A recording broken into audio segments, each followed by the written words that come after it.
오늘 간단히 교육이라고 하긴 뭐하고 설명을 드릴 거는 프로포잘 프로세스, 그러니까 제안의 흐름을 좀 설명을 드리려고 해요.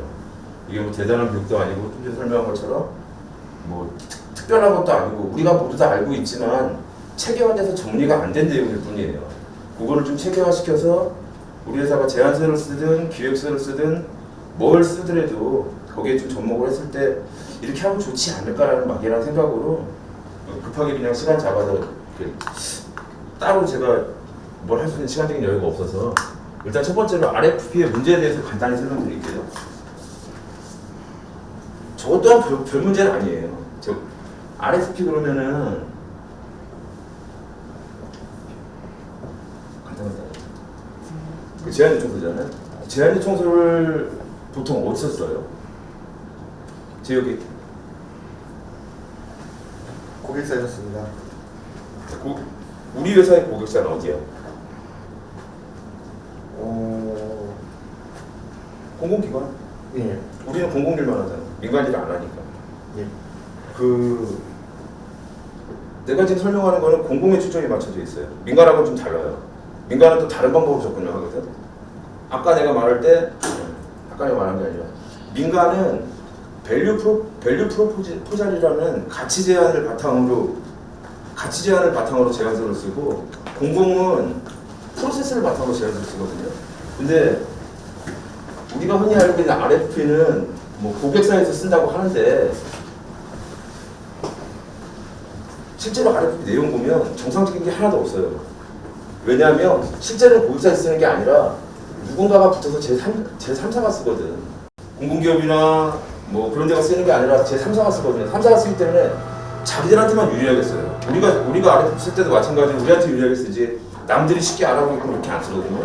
예를 들어서 평택 RFP 쓴 것만 봐도 뭐 그냥 어마어마하게 기능이 많은 것처럼 썼어요. 그래서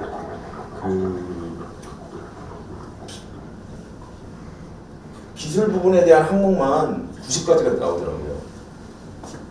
근데 이것 또한 이 RFP를 제대로 썼다라고 할 수가 없어요. 중요한 요소들을 다 뺐으니까. 자, 그러면 여기서 도달하는 결론은 뭐냐면 RFP가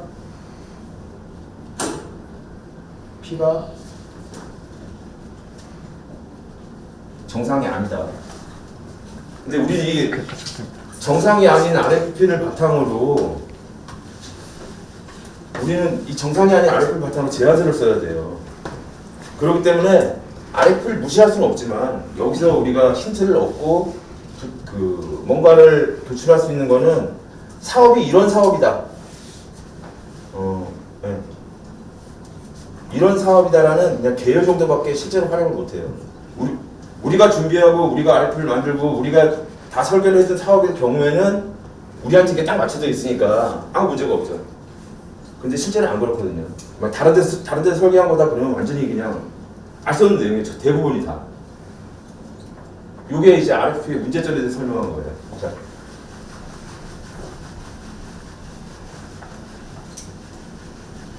문제가 있으면 이걸 해결할 방법이 있거든요. 그래서 만들어진 게 이거는 뭐 조그만 사업을 기준으로 만들어진 사업 방법이 아니라 좀 큰 사업들, 뭐 몇십억 단위 사업들을 기준으로 해서 만들어진 건데 그게 이제 프로포잘 프로세스라 해가지고 제안의 흐름이에요.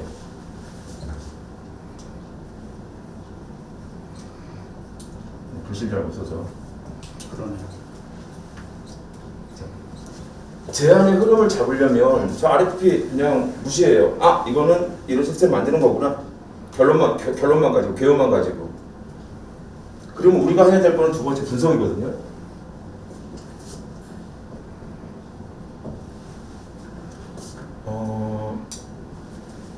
따로 설명을 하면은 좀 어렵기 때문에 다 같이 엮어서 설명을 할게요. 자, 보통 우리가 분석할 때 어떻게 해요? 만약에 RFP가 하나 떴어. 지금 우리가 쓴 RFP 말고 RFP가 하나 떴어요. 재혁이 너밖에 질문할 사람이 없어. 보통 분석할 때 어떻게 해요? 먼저 거기서 얘기하는 RFP 맨 앞장에 보면 컨셉이나 개념, 그리고 원하는 목표 시스템에 대한 부분들이 있고요. 그리고 두 번째 얘는 RFP의 세부 사항들이 있는데 그거에 대해서 잘 모르는 것들이 있으면 얘는 그 RFP에 보면 담당자 이름이 나와 있습니다. 그 담당자한테 전화를 걸어서 이런 사항을 잘 모르니까 설명을 해 주십시오라고 하면 보통 그 담당자는 답해줄 의무가 있거든요. 그런 사람한테 좀 커넥션을 많이 하고 커뮤니케이션을 좀 많이 하고 좀 더 나가면 이제는 고객 담당자분을 직접 방문하고 현장 방문, 실사 방문 이런 기회를 주는 경우들도 있습니다. 보통 그런 걸 통해 갖고 추가적인 내용을 수집합니다. 자, 저 말이 틀린 말이 아니에요. 저도 정답이에요. 근데 실제로 우리가 사업자한테 떠가지고 전화해가지고 물어보면 친절하게 알려주나요? 찾아간다고 해도 찾아오지 못하게 하는 경우도 있고 실제로 친절하게 알려주는 경우가 없어요. 그리고 또 한 가지는 뭐 대부분의 사업은 정보화 사업은 그 RFP가 뜨면은 거기에 따라 설계 자료가 있어요. 이거 잘 모르고 있던데 이 설계 자료는 우리가 방문을 하면 무조건 보여주게 돼 있어요. 법적으로 볼 수 있어. 우리가 사진은 못 찍어봐요. 가서 볼 수 있는데 그 짧은 시간 동안 한두 시간 주거든요. 충분히 보라 그러면서 짧은 시간 동안 그거 봐가지고 그 내용을 다 이해해서 이거를 제안서에 녹인다? 실제적으로 다 불가능하다고 봐요. 몇 번 해봤지만. 그래서 생긴 방법이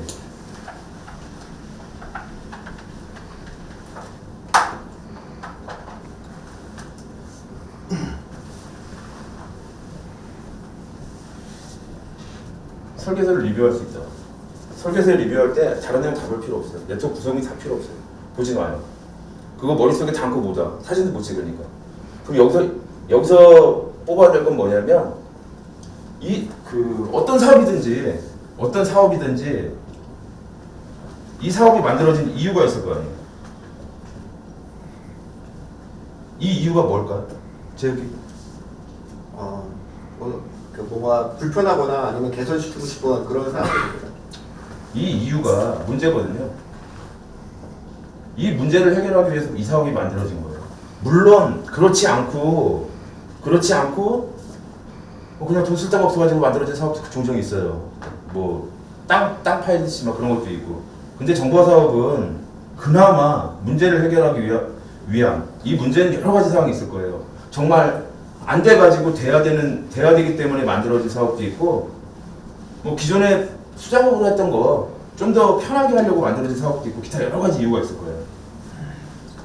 우리가 이 설계서에서 보고 와야 될 거는 이 문제점이에요. 문제점만 딱 보고 와요. 거기서는 딱 베껴와요. 그냥 손으로 베끼는 거 하나 아무 말 안 하니까. 문제점 베껴오고 그 다음에 봐야 될 내용은 뭐냐면 이 문제점을 어떻게 해결했는지 살짝만 봐요. 네트워크 구성 그런 거 다 볼 필요 없어. 기술적인 거 다 필요 없어요. 어떤 기능이 있으면 되는구나. 어떤 기능이 있으면 되는구나. 요게 실제로 어떤 사업이 떴는데 뭐 현장 방문하고 질문하고 가서 담당자 쫄라대고 이거 나쁜 방법은 아니에요. 해도 돼. 근데 이렇게 한다 그래서 제안서에 쓸 수 있는 내용이 나오는 게 아니라면, 그렇지 않다면 이 방법이 최고 낫다는 게 제 생각이에요. 이거는 그러니까 저의 경험을 좀 설명드리는 거예요. 그리고 내가 이제 공부한 거에 대한 제안의 흐름에 대한 걸 설명을 드릴게요. 지금 이거는 분석의 기초를 잡는 거예요. 분석의 기초를 잡았어요. 여기서 도출된 거는 문제점과 해결 방안이야. 설계서가 없는 사업도 있어요. 그건 어떻게든지 그 문제점이 뭔지를 무조건 알아내야 돼. 그때 담당자를 쪼아서 어떤 문제 때문에 이게 만들어졌냐고 막 쫄라가지고 알아내야 돼요. 그게 이제 도현이 너가 일이야. 알았지? 알겠어. 자, 그 다음에 이제 그 제안의 흐름인데, 다시 설명드리지만 이거는 정답이 아니에요. 제가 하는 방법이고 제가 교육받았을 때 적용했던 방법이고, 이 방법을 적용했을 때 제안서의 품질이 월등히 높아졌고, 제안서의 품질뿐 아니라 기획서 등 여러 가지 문서들에 대한 품질이 회사 내에서 굉장히 높아졌어요. 물론 그 교육은 한 4명 정도 같이 받았지만, 그래서 그걸 업무에 다 녹이니까 그런 효율이 왔었어요. 그래서 그때처럼 상세한 교육을 제가 하지 못하지만 일단 제안서에 대해서만큼만 설명을 드릴게요. 제한테 장표를 보면 1장, 2장, 3장, 4장, 5장, 뭐 많게는 6장까지도 있죠. 1장은 회사 소개 단순히, 2장은 사업의 이해, 3장은 기술 파트, 4장은 뭐 인터페이스 등이나 뭐 그런 항목들. 아니죠. 사업 관리, 이게 사업 관리. 지원, 5장이 지원. 이게 지원이죠. 이게 이제 보통 한 장이 더 추가돼가지고 인터페이스 항목이나 뭐 그런 게 추가될 경우도 있어요. 근데 그거 다 기술 파트로 녹여버릴게요. 지금 설명할 사항은 이 2장 사업의 이해 파트예요. 이거는 어느 회사나 똑같아요. 어느 회사나 다르지 않으니까. 물론 이것도 저 제안의 방법으로 적용하면은 쓰는 방법은 있는데 크게 뭐 다르지 않으니까.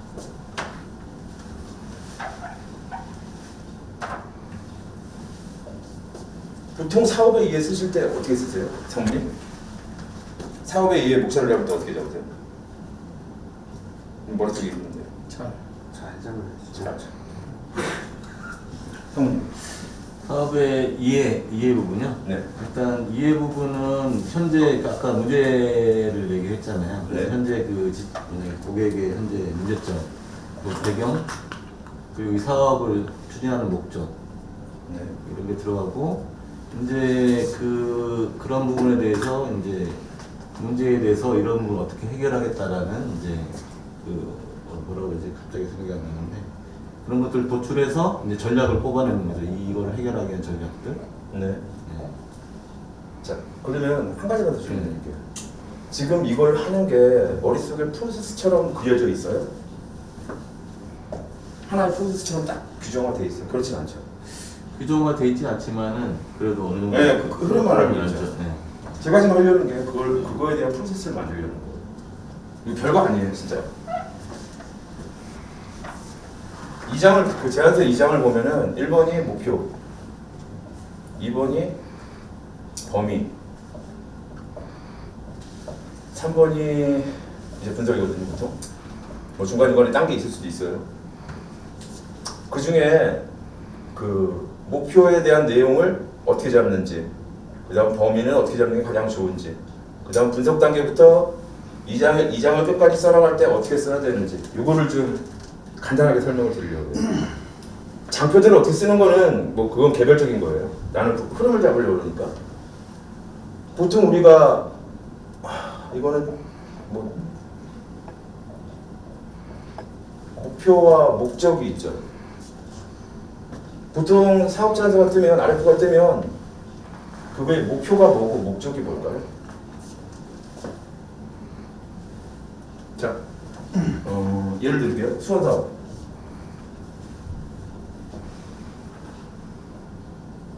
수원사업의 목적, 그리고 수원사업의 목표.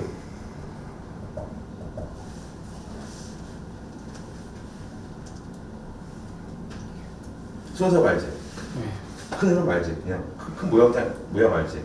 그 사업의 목적이 뭐야? 그 사업의 목표는 뭐고? 네가 알고 있는 데에 대답해. 이거 답 없어. 사실 있어. 틀리면 알아요. 뭐 사전적인 의미로는 목적 같은 경우에는 어떤 수단을 이용해서 그 달성하는 최종의 그게 이제 목표가 이제 그 위에 되는 거고. 수원 사업을 기준으로 해요. 수원 사업의 목적은 통합 주차 정보 시스템 구축. 이게 목적입니다. 목표 아닌가요? 이게? 목표는 이제 주차 목표는 해결, 주차난 해결 뭐 그런 거. 이게 들어옴으로써 좋아지는 부분. 개인, 페인. 표현하자면 요거만 알아주면 돼요.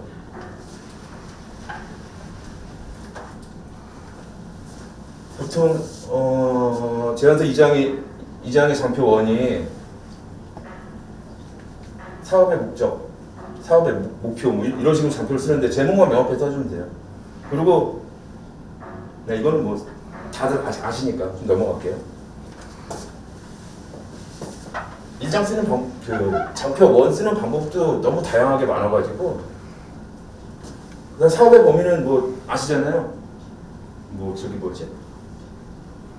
뭐 시간적 범위, 공간적 범위, 뭐 필요할 때 따라서 그다음 업무적 범위 이렇게 세 가지로 나누는데 그 중에서 그냥 필요한 게 따라서 적용하면 돼요. 그다음 이제 분석 단계예요. 이 부분을 얘기하고 싶은 건데 아까 여기서 문제점을 찾았죠. 제안서를 쓸 때 문제점을 찾았다는 게 문제점을 나열하기 전에 우리 보통 하는 게 제안서 쓰는 제안 PM들이 많이 하는 게 사업의 특징을 잡죠. 사업의 특징을 한 8개에서 많게는 12개, 뭐 적게는 6개도 하고 특징을 뽑아요. 사업의 특징을 먼저 도출하고 이 특징별로 이 문제점을 여기 나온 문제점을 나열을 해주거든요. 접목시켜서. 근데 그게 약간이 아니라 많이 어긋나요, 솔직히. 사업의 특징 그러면 이런 거거든. 저기. 뭐냐, 사업 기간이 짧다. 아니면 그 사업의 범위가 그 사업을 하는 구역에 대한 범위가 뭐 시 전체다. 뭐다라는 그냥 눈으로 딱 보이는 특징들이 있어요. 뭐 기술적 요소가 필요하다, 경험이 없으면 안 된다, 그리고 시간이 짧기 때문에 그 꼭 해본 사람이 투입돼야 된다 등등등의 특징이 있어. 이 특징을 왜 뽑냐면은 이 문제점하고 연결을 시키는데 특징을 왜 뽑냐면 이거 나중에 전략본을 쓰잖아요. 특징이 이렇고 뭐 그거에 대한 관계가 어떻고 해가지고 이렇게 해서 전략 도출했다 라는 내용이니까 이런 거 패스하고 중요한 게 아닙니까? 짧게 할게요 이제.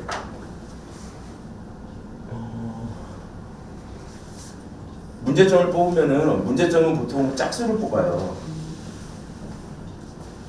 홀수를 뽑으면 나중에 정리가 안 돼가지고 페이지가. 근데 이 문제를 뽑을 때 자, 이 사업의 문제는 1번부터 8번까지 있어. 이게 아니고 그룹을 지어준다 보통. 여기서 이제 이해가 조금 나오는데 실제 적용하는 거 빼고 하드웨어만 하는 사업의 경우는 약간 다르겠는데 지금처럼 정보 시스템, 하드웨어, 소프트웨어 같이 들어가는 그런 사업들은 비즈니스 부분, 그다음 데이터 부분, 그다음 하드웨어 파트. 이 데이터에는 그 인포메이션도 같이 포함되어 있어요. 정보도. 비즈니스 파트는 명확하게 예를 들어서 업무가 수기로 하고 있다. 또는 뭐 저거를 관리하는 시스템이 없다. 등등등의 문제점들이 있어요. 아무튼 너무 길게 하면 안 되니까. 자, 문제를 그룹화시켜서 2개에서 4개로 분류를 시켜요. 이 문제점은 최소 8개에서 뭐 알파. 자, 문제가 나왔죠. 문제가 나왔으면 여기서 제안서에 표현해야 되는 게 제일 중요한 게 이 문제가 심화됐을 때 담당자들이 어떤 타격을 입는지, 담당자 또는 해당 그 발주사 어떤 문제가 심각해지는지. 예를 들어서 수작으로 계속하다 보니까 데이터가 막 어긋나고 오류가 많이 나요. 그래서 결과적으로 심각한 오류 때문에 나중에 예산상으로 문제가 이만해지고 그 예산을 잘못 쓰여가지고 그 담당자가 질책을 받고 담당자가 뭐 잘리는 경우까지. 심화는 뭐냐면 이 문제점을 그대로 놔뒀을 때 시간이 지나서 어떤 문제가 발생할지를 그냥 추측하는 거예요. 대부분 추측하고 예를 들고 뭐 민원이 많아져서 시민들이 뭐 데모를 한다든가 좀 이건 과하지만 그러면 이런 것들을 얼마든지 도출할 수 있거든요. 문제점만 있으면. 그 다음에 심화가 됐을 때 이렇게 됨으로써 발주사의 신뢰도 또는 뭐 신뢰도가 뭐 왕창 박살난다. 이게 이제 문제점 파트의 결론이에요. 문제적 파트의 결론은 뭐 발주사가 없어진다라든가 뭐 그런 식으로 이건 좀 오바지만 문제가 나왔으면 해결을 해야죠. 문제가 8개 나왔으면 해결 방안 8가지예요. 근데 이 해결 방안 8가지가 그냥 단순히 문제로 인해서 해결이 돼야 되는 게 아니라 목표 시스템 있죠.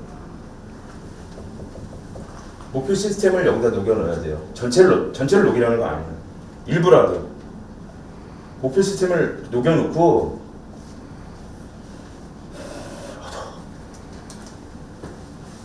그 다음 해결 방안 다음에 쓰여질 게 목표 시스템이거든요. 이런 해결 방안들을 모아서 이런 목표 시스템이 만들어졌다.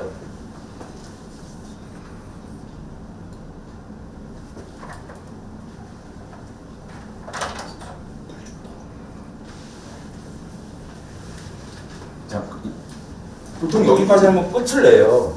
근데 그 다음에 또 있어. 자, 목표 시스템이 만들어졌는데 이거 누가 해? 이거 우리가 해. 우리 회사 필요? 이거 우리 회사 아니면 못 만들어. 왜 못 만들어? 특징, 제안의 특징.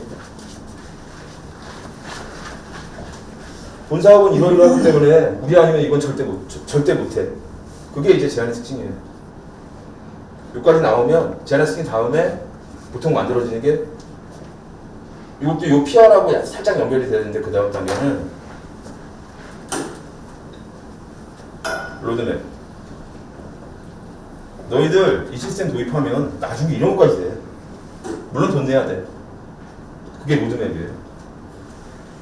그 다음이 이제 보통 2단계가 끝나면 분석 단계 정리해요. 그리고 이제 전략이 나온단 말이에요. 이 흐름은 아시겠죠? 문제의 심화, 그다음 해결 방안, 목표 시스템, 우리 회사 PR, 제안의 특징. 각각은 우리 회사 PR 우리 아니면 못해. 왜 못해? 이렇기 때문에. 그다음 너희가 이거 우리한테 하면 이런 것까지 가능해. 자, 그다음은요.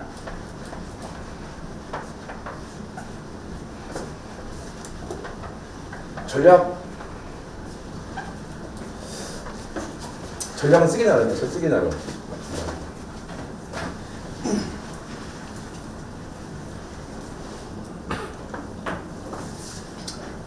뭐 전략 잡는 거 막 고민하고 힘들어하고 막 그러거든요. 이거 아무것도 아니에요, 진짜. 1번. 근데 항상 그냥 흐름에서 말하는 건데 우리 회사 잘하는 거.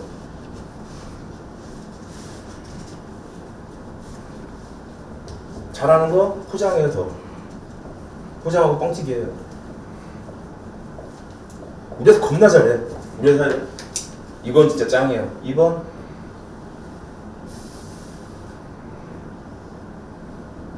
우리가 약한 거 솔직하게 보여주고, 그렇지만 우리는 이런 것 때문에 이 약한 거를 다 커버할 수 있어.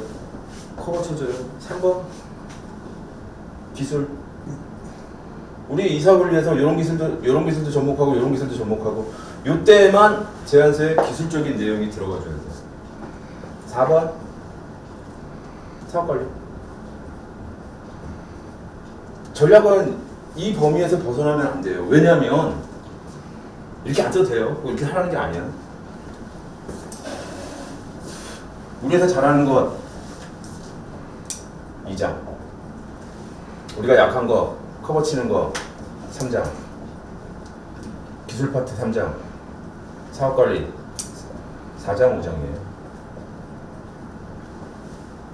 보통 제안서 3장은 단순히 기술 요구사항을 풀이하는 그 장표가 아니고 전략에서 말한 이 각각들을 어떻게 풀어나갈 것인지를 보여주는 게 3장이에요, 실제로.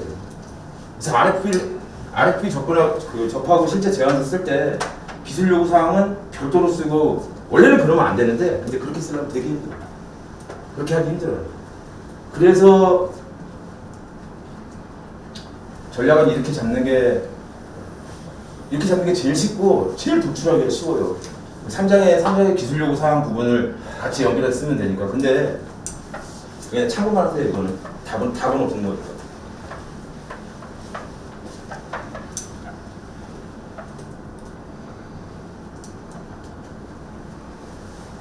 그다음 마지막으로 여기 이제 적용하는 부분까지 조금 한 건데 이제 알파 부분 설명할게요. 제한서 만약에 이 흐름대로 FM대로 딱 제한서 썼다고 쳐. 답 그게 진짜 잘 나올까요? 제한서가? 우리 다 알아요 이거는. 이 내용은 다 아는데 그 모든 사업이 조달로 뜨기 때문에 그리고 모든 사업이 웬만하면 다 조달 평가를 하기 때문에 제한서는 제한서의 철칙 쉽게 써요. 두 번째 짧은 문구를 써라. 이건 뭐뭐 하겠습니다, 뭐뭐입니다 그런 내용 쓰면 안 되는 거예요 원래는. 그걸 보지도 않아요 솔직히 제가 써봤자. 여기서 더 설명드리면은 발표문을 만드는 부분까지도 얘기하고 싶은데 그건 시간이 없으니까 그건 다음 주에 가서 잠깐 설명드릴게요. 그다음 세 번째 이 쉽게 써라는 쉽게 써라의 연장인데 심사위원들은 초등학생이다. 이게 이제 발표문하고 연결돼요.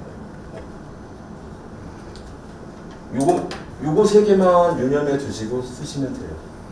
제안서에 실제로 기술적인 내용 하나도 없이 개요적인 내용만 들어가도 그래도 딸 수 있어요 사업은. 어떻게 구성을 만들고 어떻게 심사위원들을 설득하느냐에 따른 거지. 근데 그런 파트는 좀 다른 파트니까. 그리고 또 하나 마지막으로 지금 할게 특별 제안. 특별 제안을 작성하는 방법을 작성법을 조금만 설명드릴게요. 우리 보통 특별 제안 하면은 뭐 지금 수원 것도 4개월 상주하고 이것도 뭐하고 이것도 뭐하고 다른 사람들 막 해주잖아요 특별 제안으로. 근데 우리가 보통 제안 쓸 때 이게 필요할 것 같으니까 이렇게 할게, 이게 필요할 것 같으니까 이렇게 할게 이런 식으로 특별 제안을 써요. 근데 특별 제안을 그렇게 쓰면 원래 안 되고 어떻게 쓰냐면 자, 본 사업이 너희가 이렇게 돼 있어. 그리고 거기에 하드웨어를 이만큼 도입해. 시스템 되게 좋아. 굿.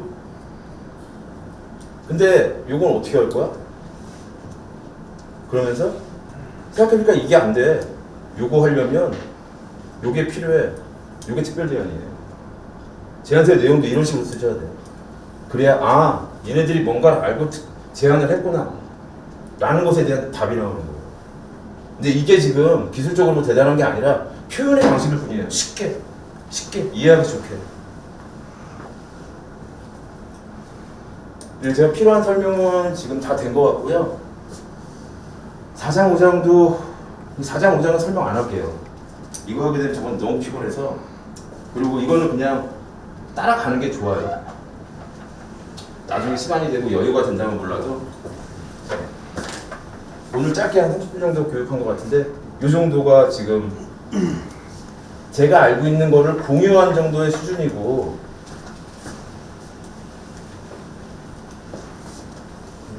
조금 부가적으로 하면은 저는 제안서를 쓸 때 처음에 특징을 먼저 뽑고요.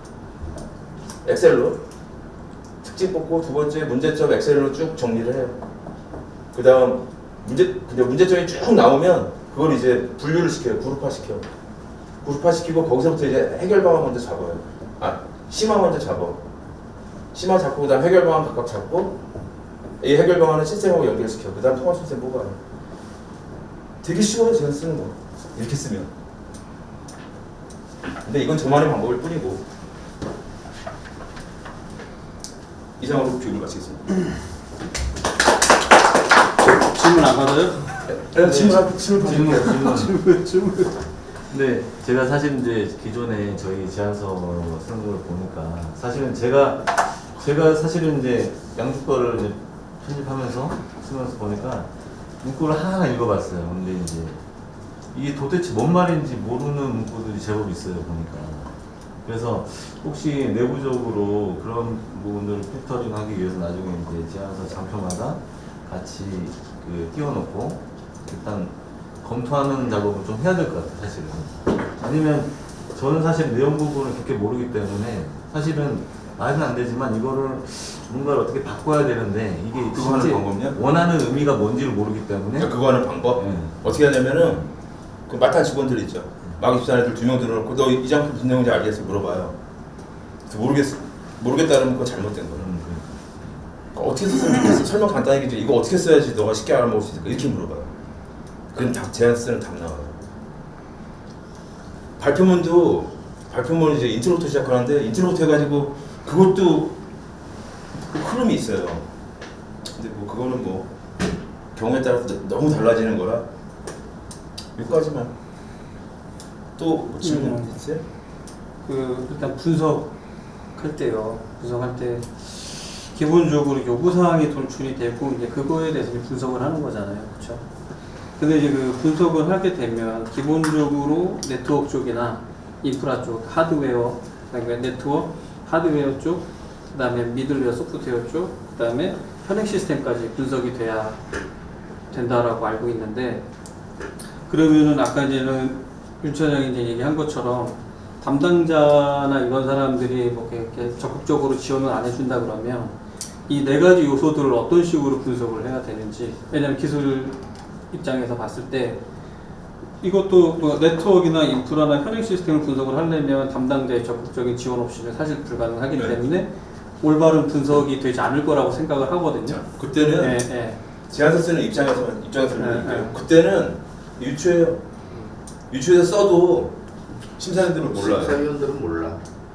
유추해요. 얼마든지 유추할 수 있거든. 말이 되게끔만 쓰면 돼. 근데 만약에 그렇게 썼는데 만약에 그게 우리가 잘못 쓴 거야. 그러면 제안서에 이렇게 썼으면은 그렇게 행해야 되는 거잖아요. 행함까지는 안 쓰거든 분석에서는. 현재가 이렇다는 거니까. 어차피 그 행함은 목표 시스템 기준으로 쓰기 때문에 해결 방안은 네. 내가 지금 설명한 것처럼 그렇기 때문에 문제가 안 돼요. 그냥 유추해요. 현행 시스템에 대한 어떤 문제나 이런 것들은 전혀 안 들어가나요? 파악이 되면 집어넣지. 그러니까 파악이 안 되는, 그러니까 제가 궁금한 건 뭐냐면 우리는 파악이 안 됐어요. 그러니까 담당자나 이런 사람들이 지원이 없이 우리는 파악이 안 됐어. 근데 그 심사위원 중에 한 사람이 그 시스템을 잘 알아. 그래서 이런 문제가 있다고 우리한테 뱉었단 말이에요. 그러면은 우리한테 좀 난감하지 않냐는 거죠. 그러면 그거는 근데 네. 영업적인 그 제안서를 쓰고 안 쓰고를 떠나서 네. 영업적인 판단 기준이 돼요. 왜냐면 예전에 그 제안 발표를 몇 번 했었는데 몰랐는데 그 중에 그 시스템 전체를 개발한 사람이 설계한 사람이 들어와 있었던 거예요. 그래서 그 시스템에서 너무 잘 알고 있는 거죠. 근데 자기의 그 문제점에 대해서 지적을 했는데 대답을 못 한 거예요. 아무도. 그래서 엄청난 마이너스 점수가 나왔거든요. 여기. 그래서 이 현행 시스템이나 인프라나 네트워크에 대해서 문제가 정확하게 돌출이 안 되면 좀 많이 힘들지 않을까 해서 여쭤본 겁니다. 예, 아니 그 말이 사실이에요. 사실인데 네. 아마도 그런 경우는 극히 드물고 그래서 내가 아까 설명한 것처럼 제가 그룹을 지으라 문제점을 그룹을 지으라 했잖아요. 네. 문제점의 그룹에는 비즈니스 파트, 데이터하고 어플리케이션 파트, 그다음 테크니컬 파트가 있어요. 요게 이제 하드웨어 파트예요. 도출을 할 때 이런 식으로 도출을 해줘야 돼요, 실제로. 여기 이제 기타적인 거, 관리적인 문제, 뭐 기타 요소적인 문제, 민원적인 문제, 뭐 하나 해가지고 총 짝수로 만들어서 문제를 2개씩만 도출해도 그 외에 대한 문제는 왜 그 외 곳에 대한 문제가 발표할 때 뭐 질문이 나왔다. 네. 아무데나 말해요. 그건 잘 모르겠었습니다. 제가 들어가서 분석해서 그거를 해결하겠습니다. 파악하는 수밖에 없죠. 그거는 그 담당자가 바보가 아닌 이상, 그 질문한 사람이 바보가 아닌 이상은 그 정도 답변밖에 못한다고 판단할 거예요. 거기서 뭐 머뭇거리면 안 되고. 그게 이제 뭐 복지부에서인지 모르겠지만 거기 나온 얘기는 그거였거든요. 그런 것도 보면서 뭘 개발을 하려고 그러냐. 들어가서 아, 파악하시면 그렇게 얘기가 나왔어서. 네. 그런 건 이제 특별한 건 거예요. 아니면은 딴지 거는 거지. 네. 딴지 산업체 밀어주려고 딴지 거는 거밖에 안 돼. 전문가 투입시켜서 최대한 빨리 문제 해결하겠다고 하는데. 또 질문 아니면 비슷한 사례 우리가 경험 있으면 우리가 이런 사례가 있었는데 그 사업도 성공적으로 했다라고 그런 사례를 식으로 들어서 응용을 얘기를 하면 하는데 돼. 그걸 발표할 때 그것도 모르냐 그러면 죄송합니다 이러고 있지 말고 우리 이런 우리가 이런 게 다 해결했다. 뭐 이런 것도 뭐 크게 어렵게 생각 안 든다. 뭐 이런 이제 식으로 해결하면 가서 설계서가 있는 경우에는 설계서 가서 뷰하면 다 나와, 다 있어요. 대부분 없지 않아요.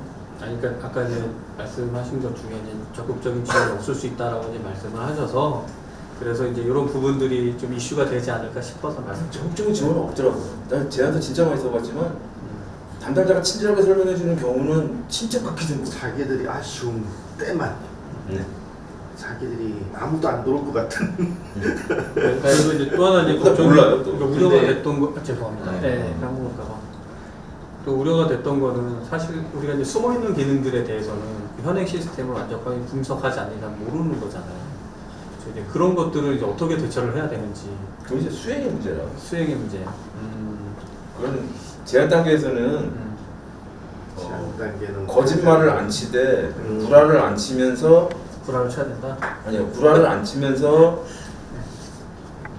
최대한 돋보이게 쉽게 이해하기 좋게. 그러려면은 우리가 그래도 그런 게 좀 디테일하게 우리가 좀 정확하게 이제 분석을 하면 그런 거 하나하나씩 던질 때마다 이제 딴 사람들은 모르지만 우리는 알고 있어. 라고. 개발자 마인드, 아. 개발자 마인드. 아.